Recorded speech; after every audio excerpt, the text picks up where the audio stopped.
Hello and welcome to my YouTube channel.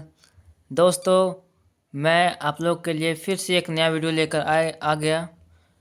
दोस्तों, ये chapter हमारा होगा हमारे बायोलॉजी का अंतिम चैप्टर और हमारे साइंस का भी अंतिम चैप्टर, जो है खाद्य संसाधनों में सुधार।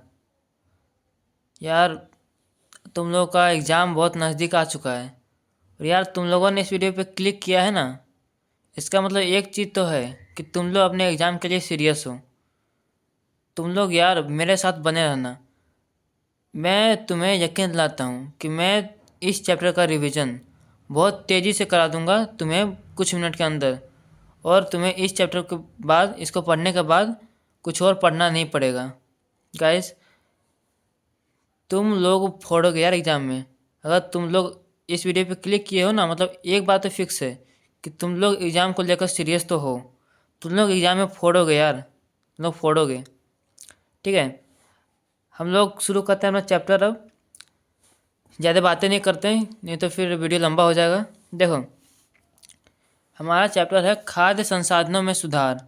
यानी हमारे जो खाने पीने की जो वस्तुएं हैं, जिसमें हम लोग क्या खाते हैं, चावल हो गया, दाल हो गया, फिर सब्जी हो गई, और बहुत सारी चीज़ें खाते हैं। प्लस में फिर बहुत सारे लोग हैं जो मीट भी खाते हैं, मछली भी खाते हैं, बहुत सारे अंडे भी खाते हैं। ठीक है, तो ये सारी चीज़ें क्या है, ये हमारे खाने की वस्तुएं हैं।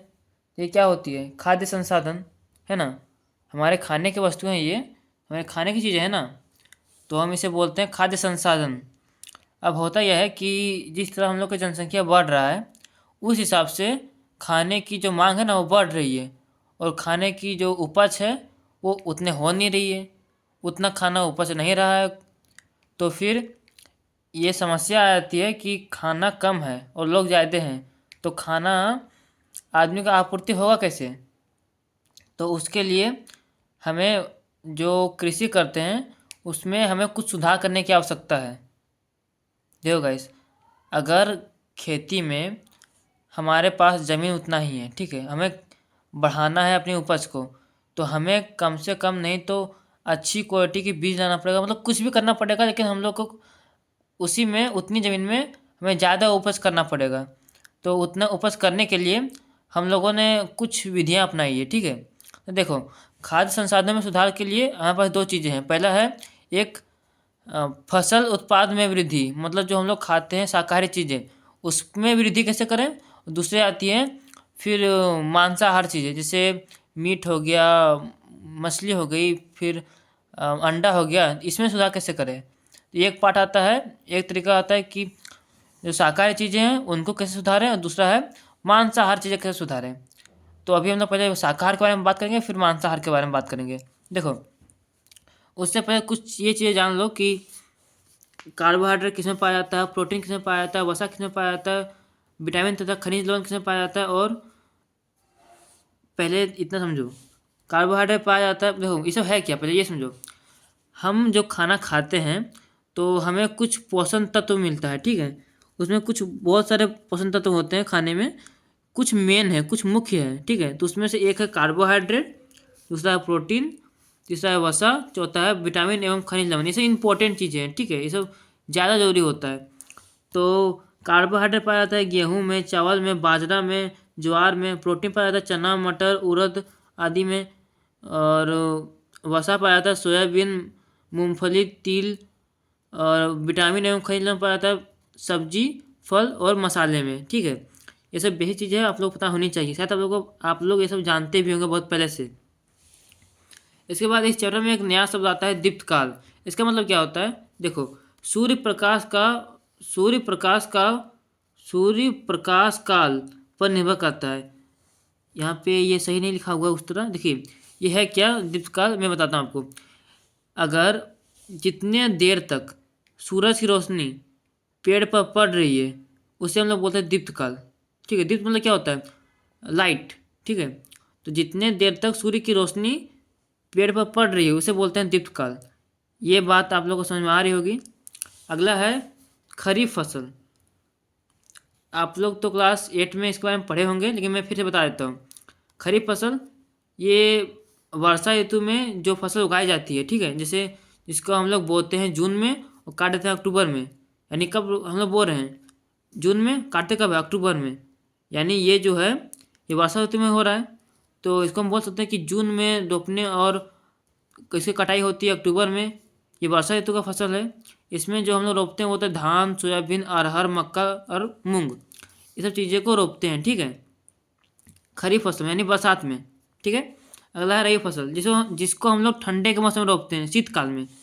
इसकी बुआई होती है, यानी जिसको रोपते हैं हम लोग नवंबर में और काट देते हैं हम लोग अप्रैल के आसपास में, ठीक है। इसमें जो मुख्य फसल है वो है गेहूँ, चना, मटर, सरसों, अलसी, ठीक है। इतना बेसिक चीज़ें है, ठीक है। ये चीज़ आप लोगों को पहले जाननी चाहिए। उसके बाद है कि हम लोग ने पढ़ा कि फसल उत्पाद में उन्नति। देखिए देखिए दोस्तों, हम लोग खरीफ फसल रोपते हैं, हम लोग रबी फसल उगाते हैं, ठीक है। दीर्घकाल समझ लिया, पोषण तत्व समझ लिए। अब हम लोग को करना ये है कि देखिए, हम लोग ना ही समय को बढ़ा सकते हैं, ना ही हम लोग प्रकाश के समय को हम लोग कंट्रोल कर सकते हैं, ना ही हम लोग कुछ और कर सकते हैं, ठीक है। अब हम लोग को ये सारे पोषण तत्व भी चाहिए, उतना ही दीर्घकाल है, फसल का टाइम भी उतना है, ठीक है। तो हम लोग बढ़ाएं कैसे फसल के उत्पाद को, तो इसके लिए कुछ तरीके बताए गए थे, ठीक है। इसमें कुछ देखिए यहाँ मुख्य है, जैसे फसल के किस्मों में सुधार, फसल उत्पाद प्रबंधन, फसल सुरक्षा प्रबंधन, ये सब के बारे में मैं अभी डिटेल से बताऊंगा। चिंता करने की कोई बात नहीं है, आप बस वीडियो में बने रहिए, ठीक है। पहला है फसल के किस्मों में सुधार। देखिए, ऐसे प्रकार के बीज लगाएं जो अच्छे उत्पाद की गुणवत्ता, रोग प्रतिरोधक क्षमता अधिक हो। मतलब ऐसा बोला जा रहा है कि देखो, अगर हम लोग खेती करेंगे, ठीक है, तो हम लोग जितने अच्छी किस्म के अगर लगाएंगे बीज को, उतना ही अच्छा पौधा होगा। अब सर अच्छे किस्म का बीज हम लोग किसे कह सकते हैं? देखो, जो वैसे बीज जिसमें अच्छी गुणवत्ता हो, ठीक है, मतलब जिसका अगर पौधा निकले उससे ज़्यादा उपज हो, वैसा होना चाहिए, ठीक है। और वैसा हो जिससे जो अगर उस बीज से अगर कोई फल निकले या फिर उसका जो पौधा निकले उसमें बीमारियां ना हो, ठीक है, और उसकी गुणवत्ता भी अच्छी हो। तो वही लिखा हुआ है ना, ऐसे प्रकार के बीज लगाएं जो अच्छी उत्पाद उच्च उत्पाद गुणवत्ता में, उत्पाद की गुणवत्ता, रोग, गाइस मैं क्या बोल रहा हूँ मैं खुद समझ में नहीं आ रहा, सॉरी गाइस। ऐसे प्रकार के बीज लगाएं जो उच्च उत्पाद की गुणवत्ता, रोग प्रतिरोधक क्षमता अधिक हो। मतलब यह बोला जा रहा है कि ऐसा बीज लगाएं जो अच्छा उत्पाद दे, मतलब ज़्यादा उत्पाद दे, जिसका उस बीज से अगर जब पौधा निकलेगा तो पौधे से जब फल निकलेंगे उसके, तो वो ज़्यादा मात्रा में निकले और उस अच्छी गुणवत्ता का भी हो, और उस पौधे में रोग वगैरह ना लगे, ठीक है। तो आगे कुछ लिखा हुआ देखिए, हम लोग कैसे लगाना चाहिए, ये कुछ ऐसा है, ठीक है। देखिए, उच्च उत्पाद होना चाहिए, उन्नत किस्म के बीज, देखो उच्च उत्पाद होना चाहिए, उन्नत किस्म के बीज। देखो गाइस, हम लोग को बोला गया कि फसल के किस्मों में सुधार करने के कुछ उपाय बताए गए, ठीक है। उच्च उत्पाद, गाइस यहाँ पे उच्च उत्पाद ये करने के लिए हमें चाहिए, ठीक है। दूसरा है उन्नत किस्म, हमें ऐसे किस्मों के बीज लगाने चाहिए जो किसी भी मौसम में अपने को सर्वाइव कर ले, ठीक है, मतलब अच्छा किस्म के बीज लगाना चाहिए। तीसरा है जैविक तथा अजैविक प्रतिरोधकता, मतलब ऐसे बीज लगाएं गाइस जो कीड़े मकोड़े हो गए या फिर होता है ना कि मौसम में लू चल रहा है, बहुत ठंडा है, बहुत गर्मी है, तो ये चीज़ों को सह सके, ठीक है, ठंडे गर्मी को सह सके, कीड़े मकोड़े से बच सके, ऐसा हम लोग के पास होना चाहिए बीज, जिसमें ये सब क्वालिटी हो कि उस सबसे बच सके, तभी तो अच्छा उत्पाद होगा। अगला है परिपक्व काल में परिवर्तन, परिपक्वन काल में परिवर्तन, मतलब यहाँ ऐसा बोला जा रहा है कि देखो गाइस, हमारा जो फसल बनता है वो मान लीजिए 3 महीना में बनता है, ठीक है।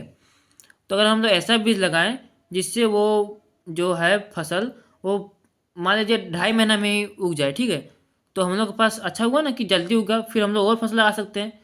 तो यही है कि जो परिपक्वन काल है, मतलब बनने की जो टाइम है उसको कम करना, परिवर्तन करना।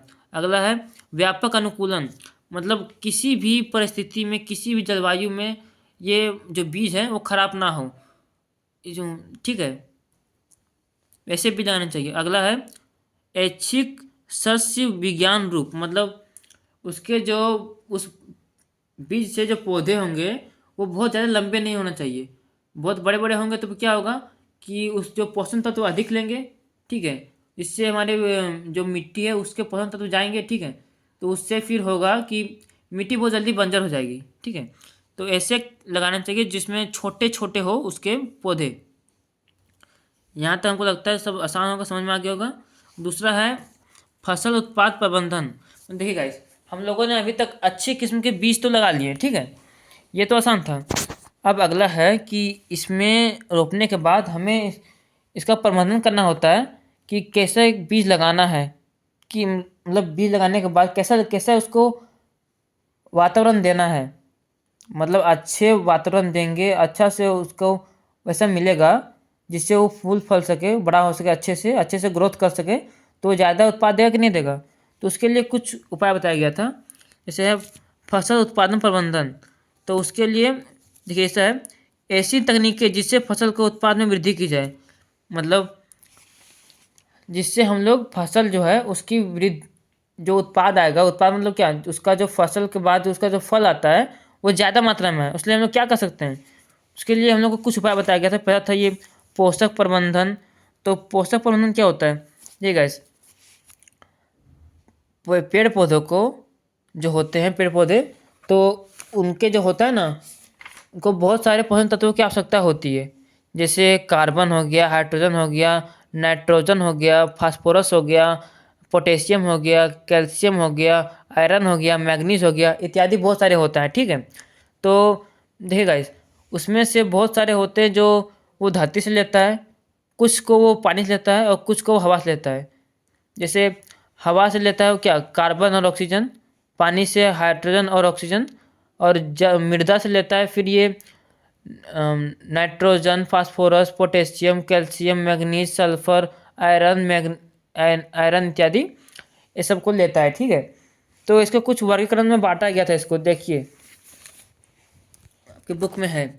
जो हवा से लेता है वो कार्बन ऑक्सीजन, पानी से लिखा हुआ है, और मृदा से। लेकिन लेकिन एक प्रॉब्लम है गाइस, कि मृदा से जो है उसमें दो खंड में बांटा है, वृहद पोषण और सूक्ष्म पोषण। मतलब मिट्टी से जो लेता है ना ये पोषण, तो कुछ होते हैं जिसको ज़्यादा मात्रा में लेता है, और जिसको लेता है ज़्यादा मात्रा में उसको बोलते हैं वृहद वृहद पोषण, और जिसको लेता है कम मात्रा में उसको बोलते हैं सूक्ष्म पोषण, ठीक है। यहाँ सिंपल है, ज़्यादा सोचना नहीं है इसमें, ठीक है। तो जब हमें उस सारे पोषण तत्वों की आपूर्ति अगर पौधे में अच्छे से हो, तो पौधा अच्छा से विकास करेगा कि नहीं करेगा, करेगा ना। तो अगर मिट्टी में उसकी पोषण तत्वों की मात्रा हम मिलाएं तो वो अच्छी विकास करेगा। तो उसके लिए हमारे पास कोई उपाय बताया गया था, ठीक है, कुछ तरीके हमारे पास उसको पोषण तत्वों की आपूर्ति कराने के, जिसमें से एक है खाद डालना। ये खाद क्या होता है, देखो, इसमें कार्बनिक पदार्थ की मात्रा अधिक होती है, यह मृदा को अल्प मात्रा में पोषण प्रदान करता है। इसे जीव जंतु एवं पेड़ पौधे के कचरे के अवशेष को अपघटित करने से तैयार किया जाता है।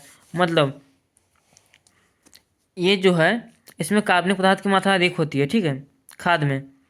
ये जो है मृदा को ना हल्का पोषण देता है, बहुत अधिक मात्रा में नहीं देता है, हल्का हल्का देता है।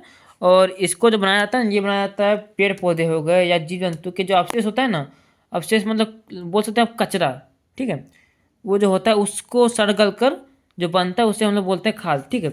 आगे है ये पर्यावरण संरक्षण का सहयोगी, मतलब इससे जो है ना पर्यावरण में कोई प्रदूषण नहीं फैलता, इससे तो पर्यावरण में कोई दिक्कत मतलब बात नहीं होती है, ठीक है। अब ये ऐसा है कि इसको ना दो तरीके से बनाई जाती है, एक है कंपोस्ट एवं वर्गीकृत खाद, दूसरा है हरी खाद। देखो, कंपोस्ट एवं वर्गीकृत खाद क्या है, पहला तो ये है कि कंपोस्ट खाद और वर्गीकृत खाद ये दोनों अंतर है, ठीक है। देखो गाइस, कंपोस्ट खाद का मतलब होता है जिसमें खाद बनाने के लिए गोबर, सब्जी के छिलके, कचरा, खरपतवार आदि से तैयार किया जाता है। आप सॉरी, सही नहीं लिखा हुआ, आदि को अपघटित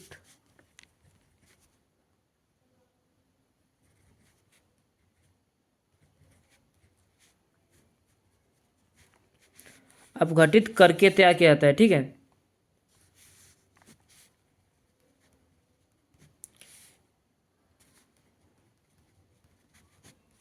ठीक है। और अगला जो है वर्गी कंपोस्ट खाद। इसमें होता क्या है, कंपोस्ट खाद जो होता है ना, उसको बस उसको देखिए, मान लीजिए आप एक जगह पे गोबर रख दिए, कुछ अवशेष को रख दिए, कुछ छिलके वगैरह के लिए रख दिए सब्जी के।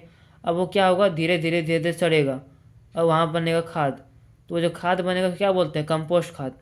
लेकिन मान लीजिए उसको बनने में लगा 30 दिन का समय, लेकिन हम उसमें डाल दिए केचुआ। ठीक है, तो वही चीज़ को बनने में लगता समय 20 दिन, तो समय कम लगा ना।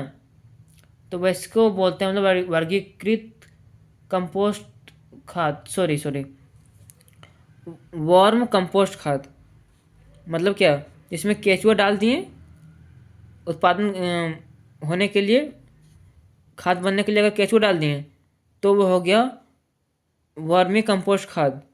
और केचुआ नहीं है तो कंपोस्ट खाद। समझ में आ गया होगा कंपोस्ट खाद क्या होता है तो आप लोगों ने इसको देखा भी होगा, आप लोग अपने आप से रिलेट भी कर पाते होंगे कि ये है क्या। अगला है हरी हरी खाद। ये कुछ नहीं है गाइस, मान लीजिए किसान करते क्या है कि फसल लगाने से पहले क्या करते हैं कि उस खेत में ना वो घास वगैरह की वृद्धि होने देते हैं। ठीक है, और जब वृद्धि हो जाता है तो क्या करते हैं कि हल लेते हैं, उसको जोत देते हैं। ठीक है, अब जब हल चलाने देते हैं उस पर, तो होता क्या है कि वो जो घास होती है वो कट जाती है। ठीक, कट हो जाती है और मिट्टी में मिल जाती है। उसके बाद क्या होगा, वो जो था घास, जो इसको हम लोग बोलते हैं खरपतवार, तो वो जो है वो क्या होगा, मिट्टी में मिल जाएगा। ठीक है, अपघटित हो जाएगा, जिससे मिट्टी को पोषक तत्व प्राप्त हो जाएगा। ठीक है, तो इसको बोलते हैं हम लोग हरी खाद। यहाँ तो समझ में आ गया होगा। ये जो है ना जैविक होता है, इससे कोई दिक्कत वाली बात नहीं है, ये सब पर्यावरण के लिए बहुत अच्छा है। अगला है उर्वरक। हम लोग क्या पढ़ रहे हैं, पोषक देने के लिए। ठीक है, क्या है, खाद है, दूसरा है उर्वरक। उर्वरक जो है इसको कारखाने में बनाया जाता है। ठीक है, मतलब कारखाना मतलब फैक्ट्रीज में।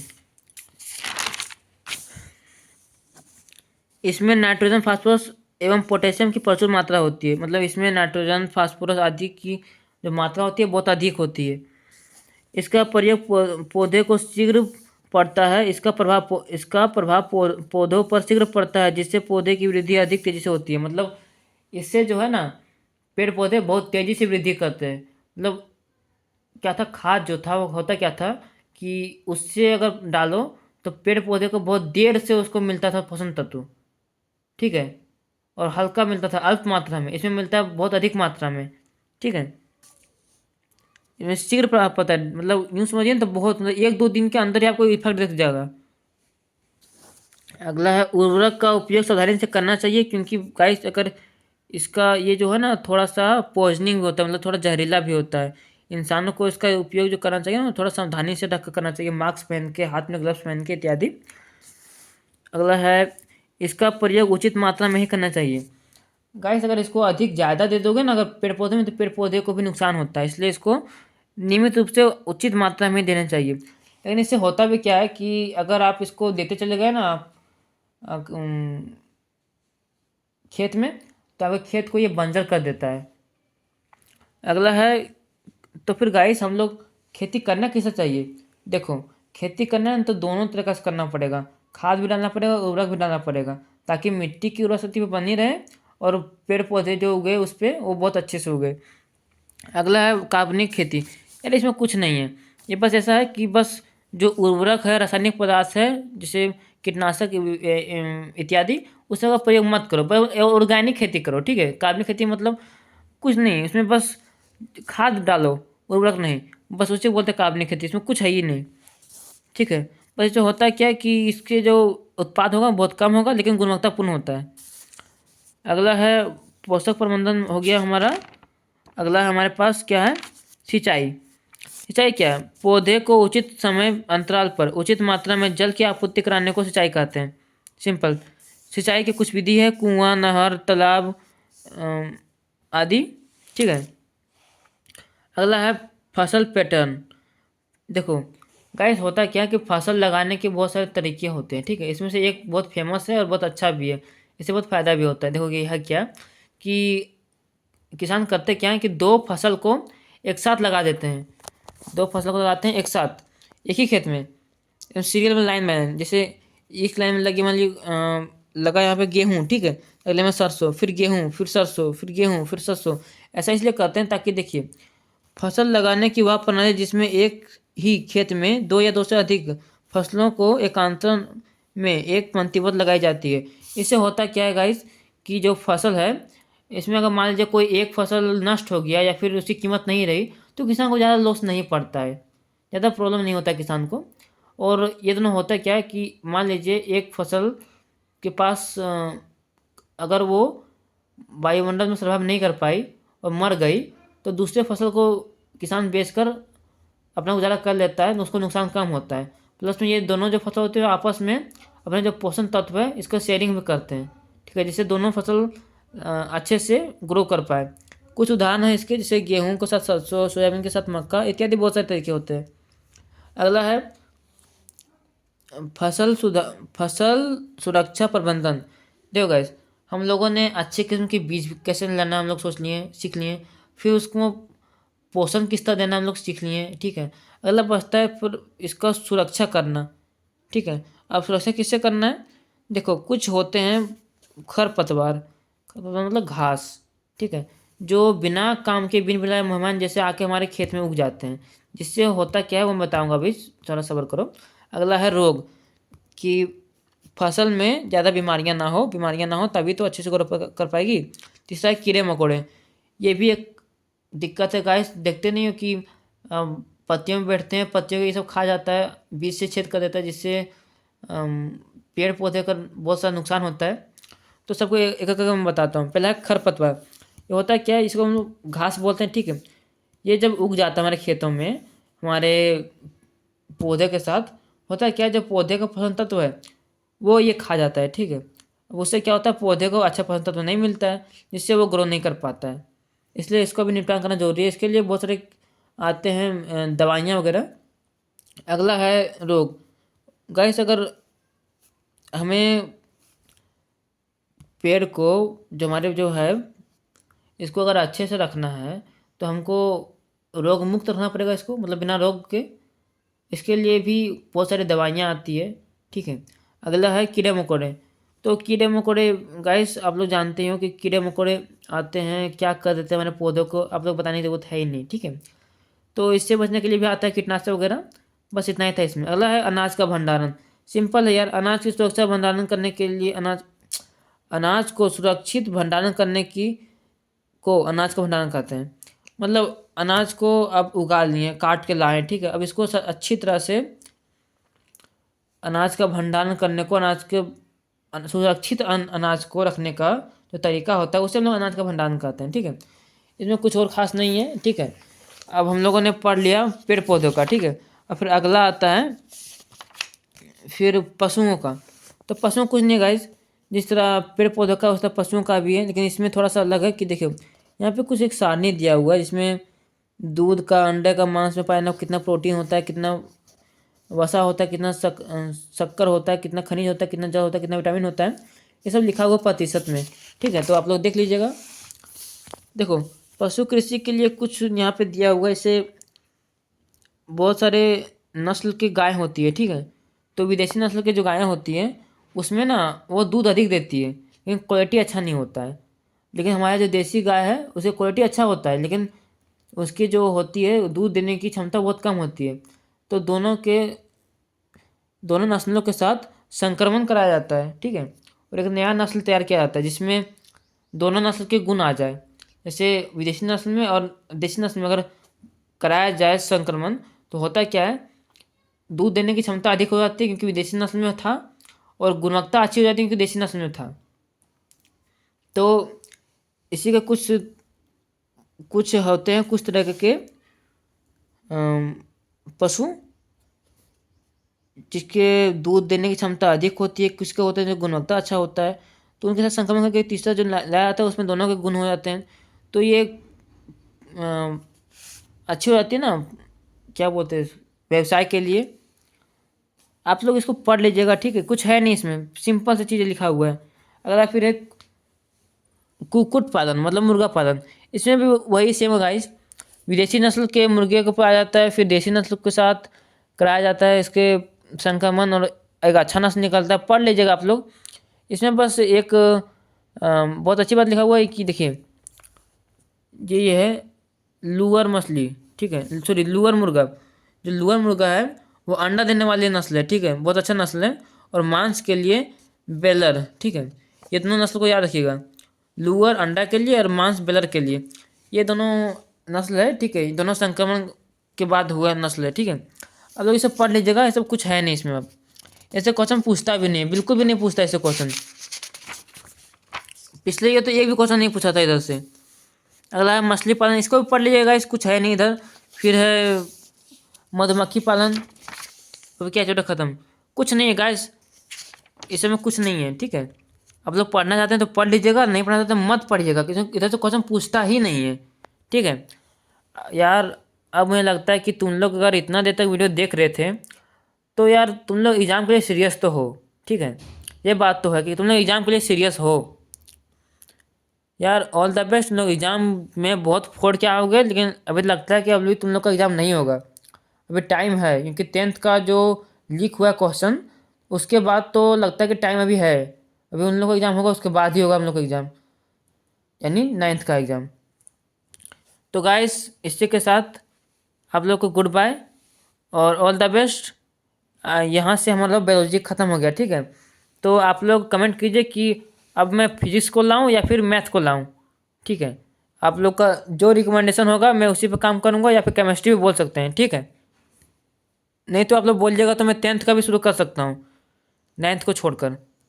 आप लोग का रिकमेंडेशन पे मैं काम करूँगा, ठीक है। तो इसी के साथ good bye, tata, bye bye.